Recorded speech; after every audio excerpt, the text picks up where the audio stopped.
Hello, আসসালামু আলাইকুম। আমি নুসরাত জাহান লিয়া। কেমন আছেন আপনারা? আলহামদুলিল্লাহ আমরা ভালো আছি। চলে এসেছি প্রতিদিনের ব্লগ নিয়ে।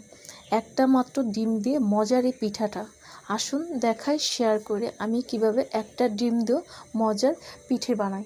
নিয়ে নিচ্ছি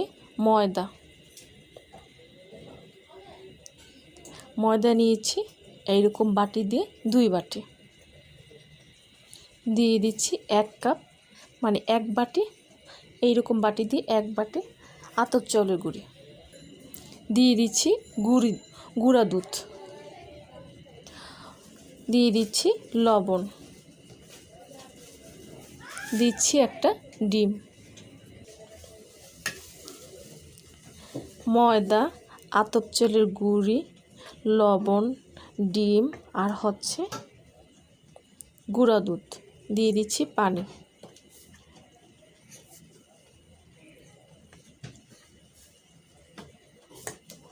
একটা ব্যাটার তৈরি করতে হবে। একবারে পানিটা দিতে যাবেন না, আমি সবসময় বলে দিই একবারে পানিটা দেবেন না।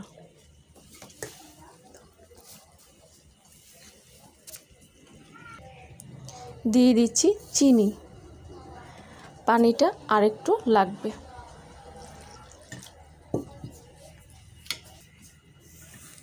এখন ভালো করে এটা মেশাতে হবে।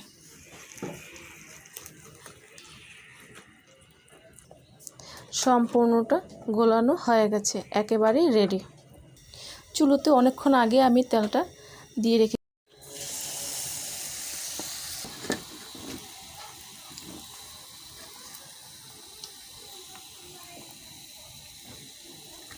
একটা পিঠা কিন্তু তেলের মধ্যে দেওয়া হয়ে গেছে।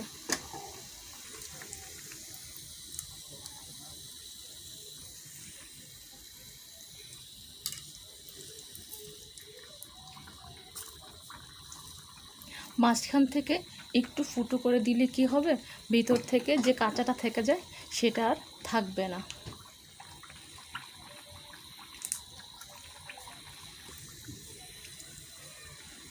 এক পাশটা মোটামুটি হয়ে গেলে আরেক পাশটা করে দিতে হবে।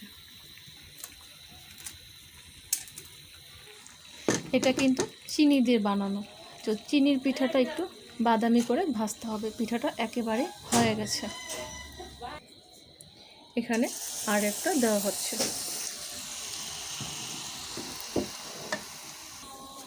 ওদিকে আজান হচ্ছে, এশারের আজান। পিঠাটা কিন্তু সন্ধ্যার পরে বানানো হচ্ছে, মানে রাতের বেলা। এইরকম করে কিন্তু সবগুলো পিঠে বানানো হবে।